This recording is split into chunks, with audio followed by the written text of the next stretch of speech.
Bismillahirrahmanirrahim. Assalamualaikum warahmatullahi wabarakatuh. Waalaikumsalam warahmatullahi wabarakatuh. Apa kabar anak-anak pagi hari ini? Alhamdulillah, luar biasa, tetap semangat, Allahu Akbar. Alhamdulillah. Alhamdulillah pada pagi hari ini kita dapat bertemu kembali. Hari ini hari Jumat, tanggal 28 Agustus tahun 2020. Kita akan belajar kembali tentang Sirah Nabawiyah, tentang periode keyatiman dan mengembala. Baik, sebelum kita belajar, silahkan kalian perhatikan kembali adab belajarnya. Silahkan diperbaiki duduknya dan jangan lupa tetap fokus ya. Baik, sebelum Ustazah melanjutkan kisah tentang fase keyatiman dan fase mengembala, kita ulang dulu slogan belajar sirah. Satu kata untuk Rasulullah. Ittiba. Dua kata untuk Rasulullah. Uswatun hasanah. Tiga kata untuk Rasulullah.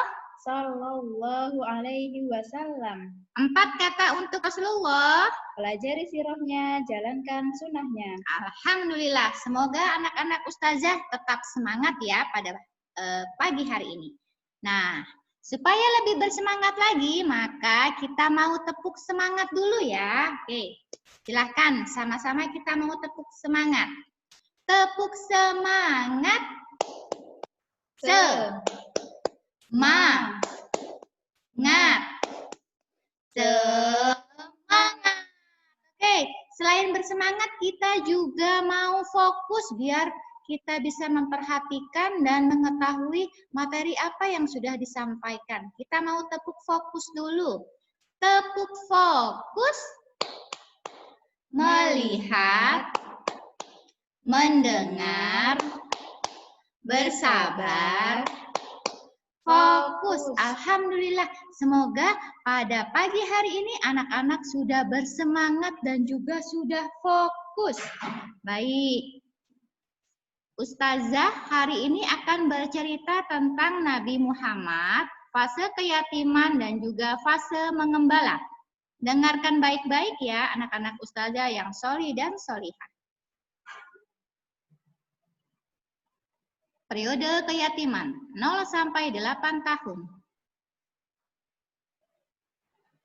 1. Peristiwa-peristiwa menjelang kelahiran. 2. 0 sampai 4 tahun kelahiran, penyusuan dan dalam asuhan Halimatus Sa'diyah. 3. 4 sampai 6 tahun berziarah ke Yathrib bersama Ibunda Aminah. 4, 6 sampai 8 tahun dalam asuhan Abdul Muthalib dan Barokah.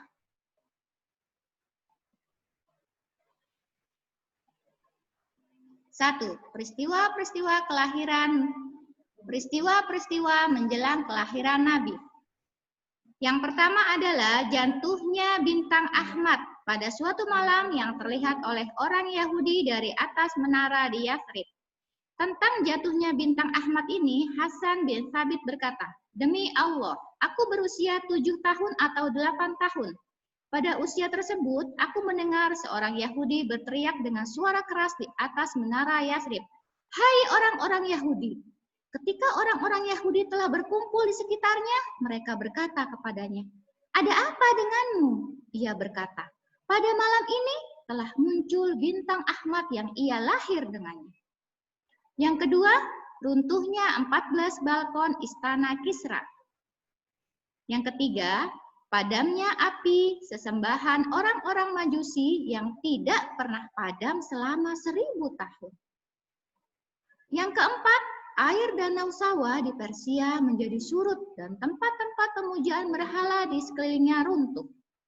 Aisyah radhiyallahu anha meriwayatkan, di Mekah ada seorang Yahudi. Keesokan harinya setelah kelahiran Rasulullah, ia datang ke perkumpulan kaum Quraisy dan berkata, apakah seorang bayi telah lahir di antara kalian malam ini? Mereka menjawab, ya, telah lahir seorang bayi dari Abdullah bin Abdul Muthalib. Lalu Yahudi itu pun berkata, Dia itulah khatamu. Dia itulah khotomul anbiya atau penutup para nabi. Dan di belakangnya ada tanda kenabiannya. Ketika Yahudi pergi dan melihat sendiri tanda kenabian pada tubuh bayi itu, ia merasa kehilangan akal seraya berkata, mulai saat ini kenabian telah hilang dari kalangan Bani Israel dan tidak ada harapan akan datangnya nabi yang lain. Kaum Quraisy akan meraih kekuasaan dan kekuatan yang sangat besar, sehingga keberadaannya akan terdengar dari wilayah timur sampai barat.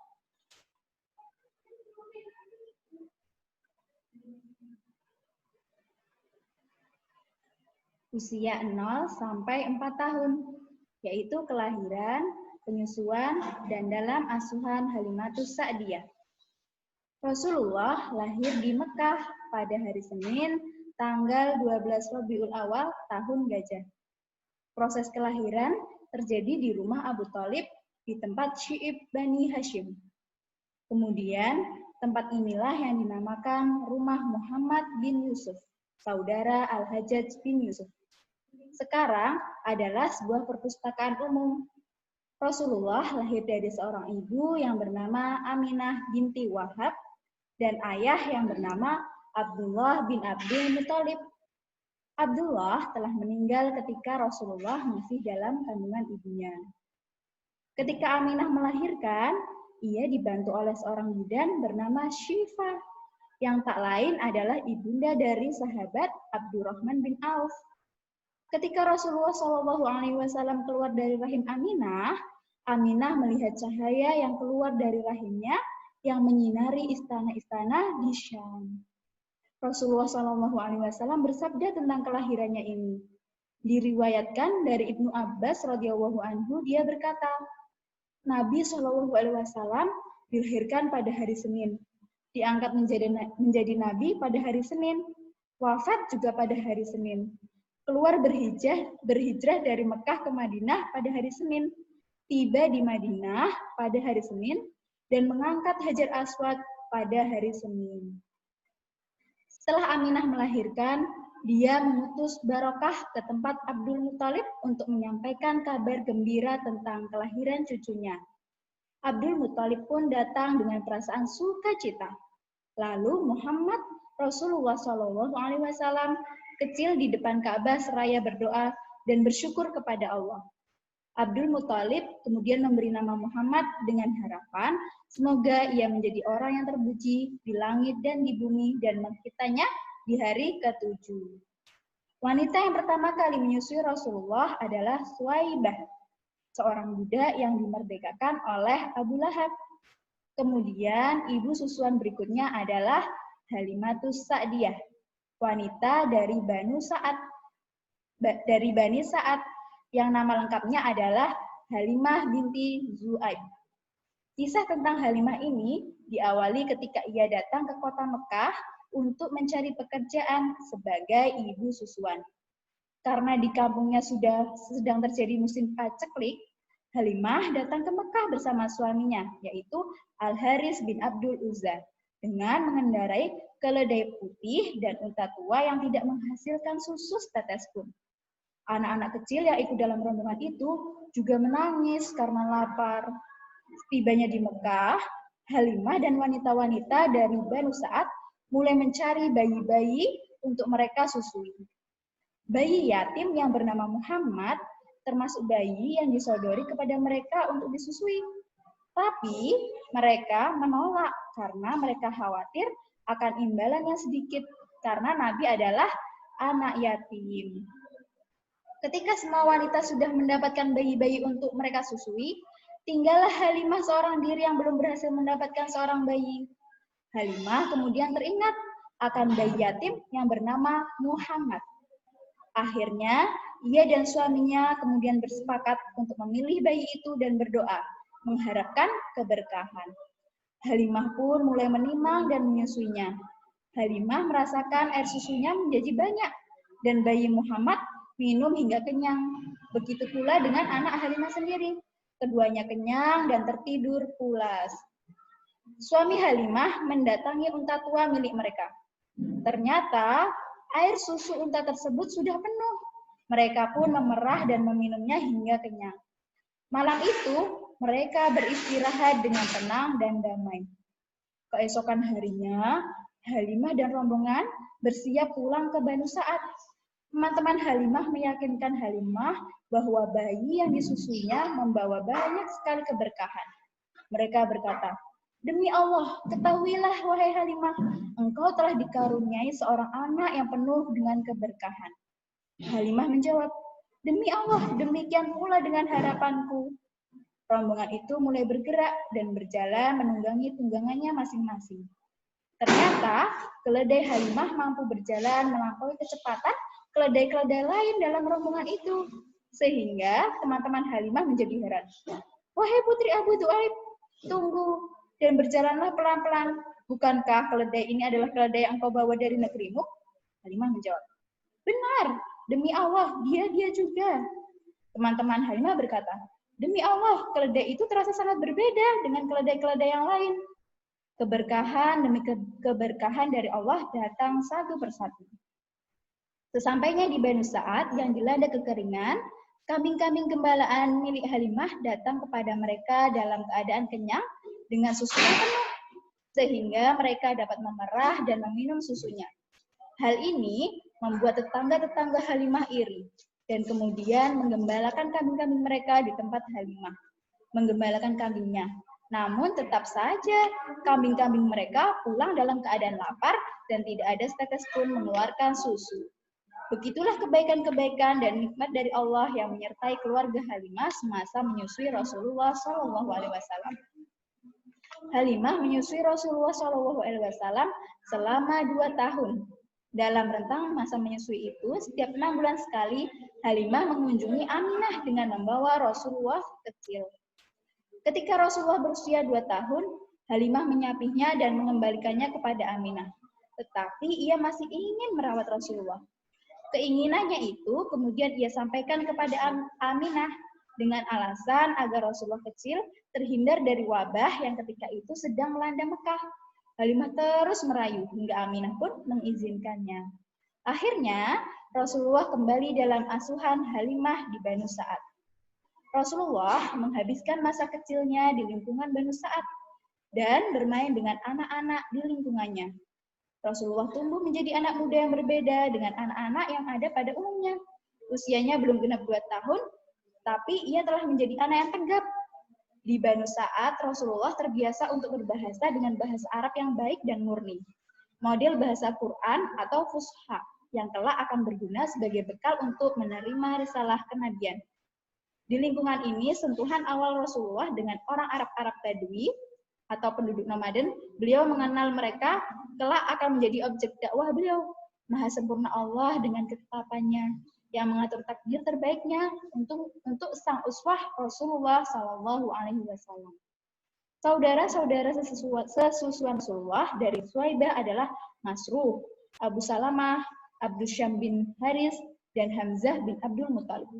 Sedangkan saudara sesusuan dari Halimah adalah Abdullah bin Al-Haris, Unaisyah binti Al-Haris, Hazafah binti Al-Haris, yaitu Asyaimah. Selain itu, Halimah juga menyusui Abu Sofyan Al-Haris bin Abdul Muttalib, anak paman atau keponakan Rasulullah. Ketika Rasulullah SAW berusia 4 tahun, terjadilah peristiwa pembelahan dada oleh malaikat Jibril. Rasulullah sedang bermain-main bersama saudara sesusuannya. Ketika itu malaikat Jibril datang mendatanginya. Ia kemudian memegang Rasulullah, meneletangkannya, membelah dadanya, mengeluarkan hati dan mengangkat segumpal darah dari dada beliau. Malaikat Jibril kemudian mencucinya dengan air zam-zam di dalam baskom emas. Anak-anak kecil yang melihat peristiwa ini berlarian mencari Halimah dan menceritakannya.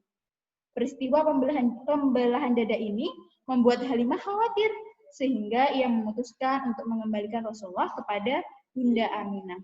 Maka sejak saat itu Rasulullah kembali ke pangkuan ibundanya, yaitu Bunda Aminah.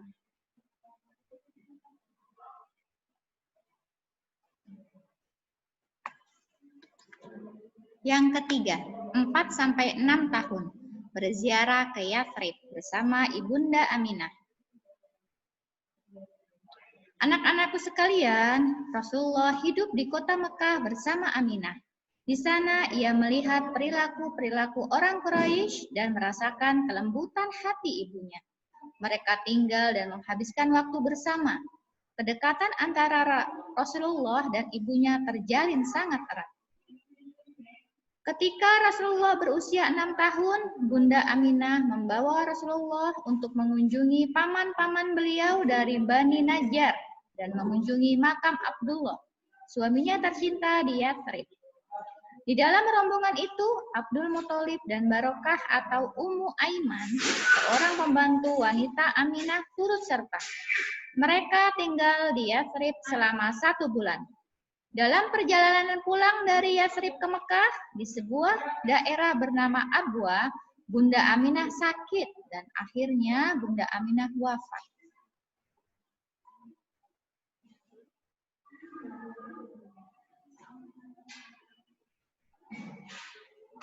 Usia 6-8 tahun.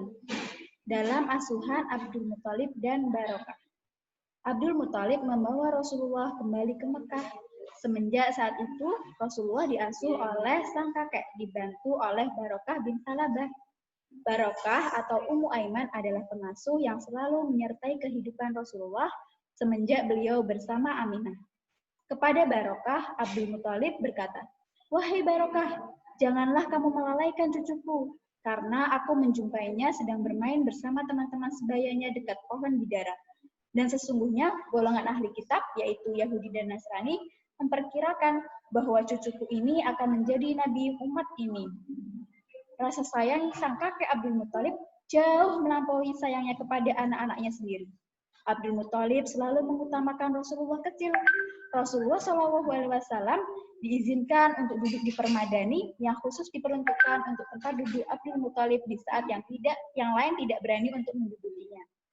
Suatu ketika, kekeringan dan kenaikan harga barang-barang menimpa Mekah. Orang-orang Quraisy menemui Abdul Muthalib dan memohon kepadanya agar ia berdoa meminta hujan. Ia pun pergi bersama Rasulullah ke gunung Abu Qubaish dan berdoa kepada Allah. Dengan keberkahan dan kemuliaan Rasulullah, Allah menurunkan hujan dan memberikan keberkahan yang besar. Pada suatu hari, Rasulullah kecil diminta untuk mencari unta milik Abdul Muthalib yang lepas. Namun Rasulullah tak kunjung pulang. Maka Abdul Muthalib sangat sedih dan menyangka Rasulullah hilang.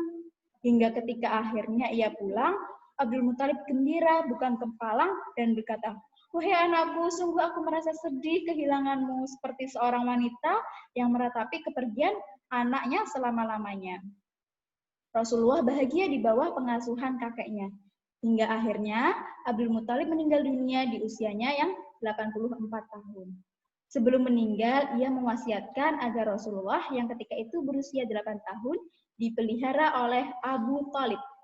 Maka semenjak saat itu Rasulullah hidup bersama Abu Thalib, yaitu pamannya. Saat ini kita sedang memasuki periode kehidupan Rasulullah dalam masa menggembala. Dalam tahap ini, Rasulullah melewati banyak peristiwa penting yang terjadi dalam hidupnya. Antara lain, yang pertama, dalam asuhan Abu Thalib. Yang kedua, pekerjaan menggembala. Yang ketiga, diajak meminta hujan pada saat kemarau panjang. Yang keempat, bertemu dengan peramal Yahudi. Yang terakhir, karakter dan ibrah hasil keyatiman dan menggembala.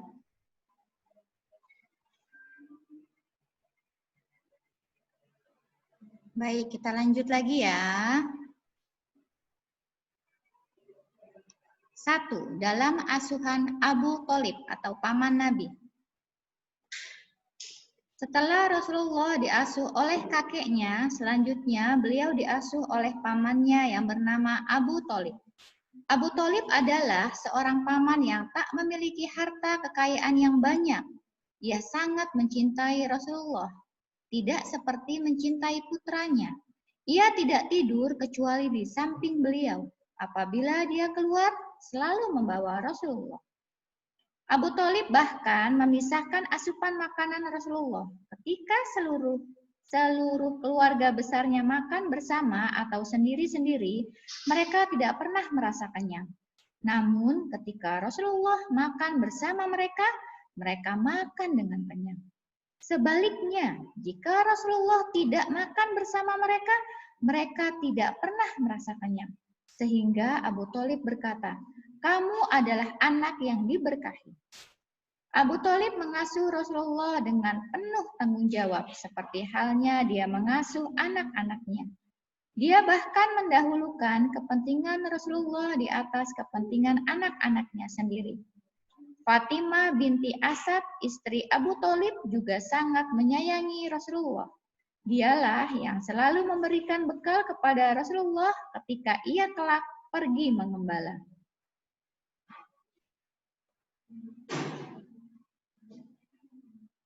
Dua, pekerjaan menggembala.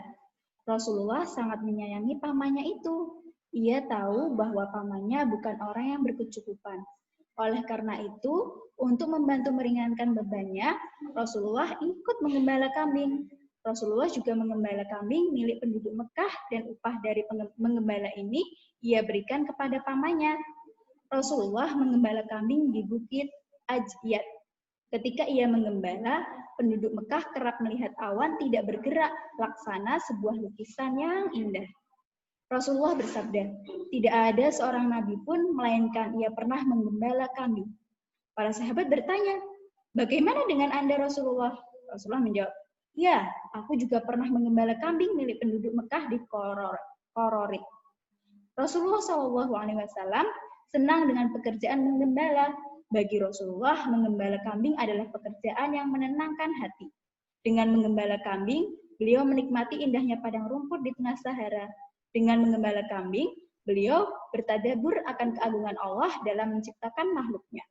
Kelak, pengalaman menjadi seorang penggembala yang menggembalakan dan melayani kebutuhan kambing-kambing inilah yang akan membantu Rasulullah menjadi nabi yang melayani umat sebagai sebuah objek dakwah. Sekelompok orang-orang yang lebih kompleks dan dinamis karakter dan kebutuhan-kebutuhannya.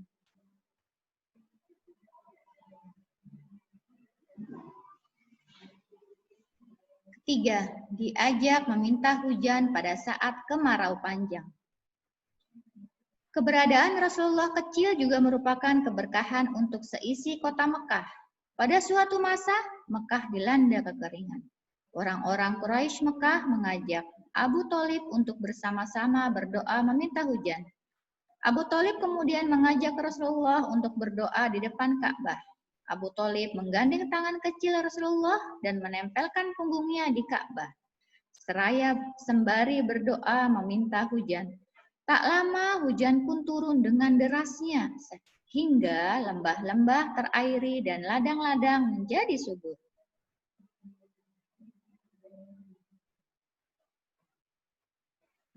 Yang keempat, bertemu dengan peramal Yahudi.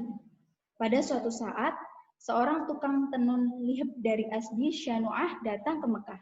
Kemudian Abu Thalib membawa Rasulullah, sebagaimana para orang tua membawa anak-anak mereka untuk dilihat dan diramal oleh lihab.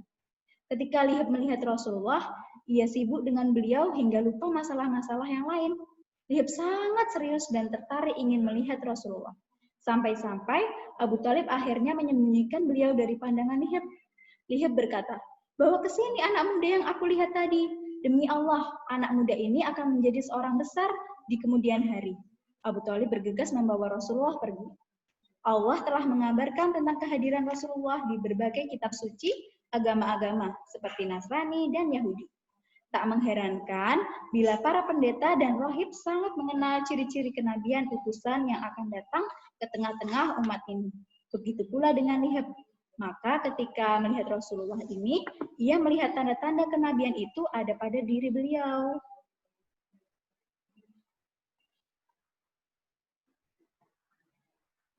Yang kelima, karakter dan ibrah hasil keyatiman dan mengembala.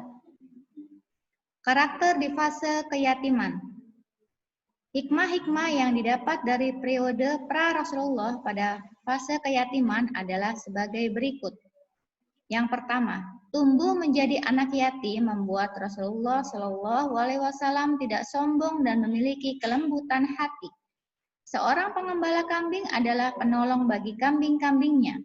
Ia akan merawat anak-anak kambing, menjaga, bahkan tidur dengan kambing-kambingnya.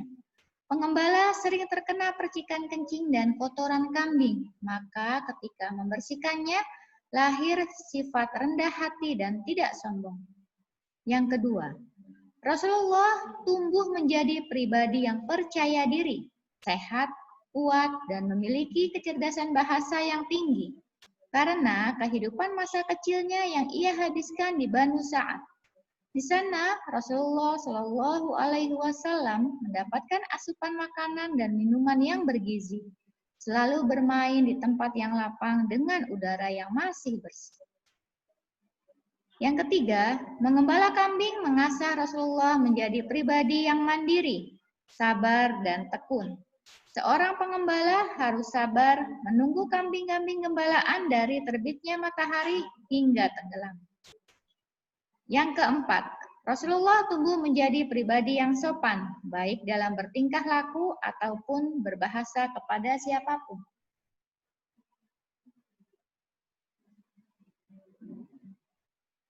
Selanjutnya, karakter dan ibroh dari hasil mengembala. Yang pertama, Rasulullah tumbuh menjadi pribadi yang amanah dalam menjaga kambing gembalaannya. Yang kedua, Rasulullah tumbuh menjadi pribadi yang gigih dan tekun dalam menunggu kambing-kambing gembalaannya. Yang ketiga, Rasulullah Shallallahu Alaihi Wasallam tumbuh menjadi pribadi yang penyayang. Yang keempat, Rasulullah tumbuh menjadi pribadi yang rendah hati dan tidak sombong kepada siapapun. Ibroh dari kisah ini yaitu yang pertama, belajar bersabar. Jika ternyata harus tinggal dengan orang tua yang tidak lengkap, karena menjadi yatim tidak boleh membuat anak berkecil hati dalam menjalani takdir Allah. Yang kedua, tidak sombong terhadap teman yang tidak memiliki kelengkapan anggota keluarga. Bersikap santun akan menjadi pribadi yang santun dan lembut pula. Yang ketiga, belajar berenang. Sebagaimana Rasulullah belajar renang di usia 5 tahun. Yang keempat, memiliki sifat ringan tangan dan gemar menolong. Sebagaimana Rasulullah ketika diasuh pamannya, yaitu Abu Thalib, memiliki empati yang tinggi dengan membantu mengembalakan kambing-kambing. Selanjutnya yang kelima, memiliki hewan peliharaan. Dapat menjadi alat untuk menumbuhkan sifat sabar, empati, dan rasa sayang pada anak. Sebagaimana Rasul bersentuhan dengan kambing-kambing di usia 8 tahun. Yang keenam, bersilaturahmi dengan keluarga dekat atau berziarah kubur bagi laki-laki. Yang ketujuh, bertanggung jawab terhadap milik pribadi dan tidak memamerkan barang-barang kepada teman karena ada rasa sombong. Yang kedelapan, bermain di alam terbuka daripada bermain gadget. Yang kesembilan, percaya diri bertemu tokoh-tokoh masyarakat dan tokoh-tokoh agama. Baiklah, demikian tadi sirah yang sudah Ustazah sampaikan dalam materi fase keyatiman dan mengembala. Semoga kita semua dapat mengambil pelajaran dan ibroh pada materi ini ya. Baik, sama-sama kita akhiri materi hari ini dengan membaca hamdalah. Alhamdulillahirabbil alamin. Baik, Ustazah akhiri. Assalamualaikum warahmatullahi wabarakatuh. Waalaikumsalam warahmatullahi wabarakatuh.